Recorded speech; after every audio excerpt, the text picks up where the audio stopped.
iPhone 11 is doing better than XR. Apple sees an upswing of shipments in China. The lower price and naming scheme has likely contributed to the result. In brief, while Apple is preparing for longer smartphone replacement cycles, the decision to price its iPhone 11 $50 lower than its predecessor has certainly had an effect in China, which is the second largest market after the US. When Apple revealed the iPhone 11 earlier this year, it was clear that this would be the phone that most people would want to buy.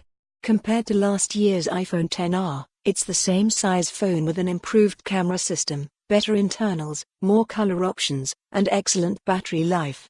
It's still a fragile sandwich of glass and metal, but the most important part is that it's cheaper, starting at $699 for the base version with 64 GB of storage.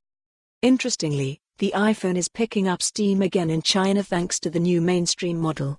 According to official data from the Chinese Academy of Information and Communications Technology spotted by Bloomberg, Apple shipped more than 10 million iPhones in the country in the first 2 months since release.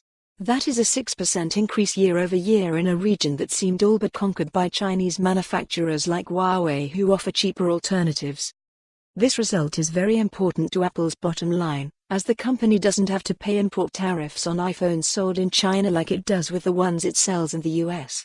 Samsung and Huawei's smartphone shipments have been growing in places like Europe at the expense of Apple until the release of iPhone 11, which is more appealing than the iPhone XR before it thanks to the lower price and possibly smarter naming scheme. Apple is said to have bumped production by 10% in response to the strong demand, but the company is still focused on other plans for its long-term growth. Recently, the company has been pushing TV, music and news subscription services to its loyal customer base and is even thinking about bundling them together to make them more appealing. It's also worth noting that Apple is deeply invested in the health and wellness market and is looking for ways to make iPhone upgrades more attractive to US customers. CEO Tim Cook recently said Apple Card users will have the option of interest-free financing for their new purchases. For more on this story, visit the news article link.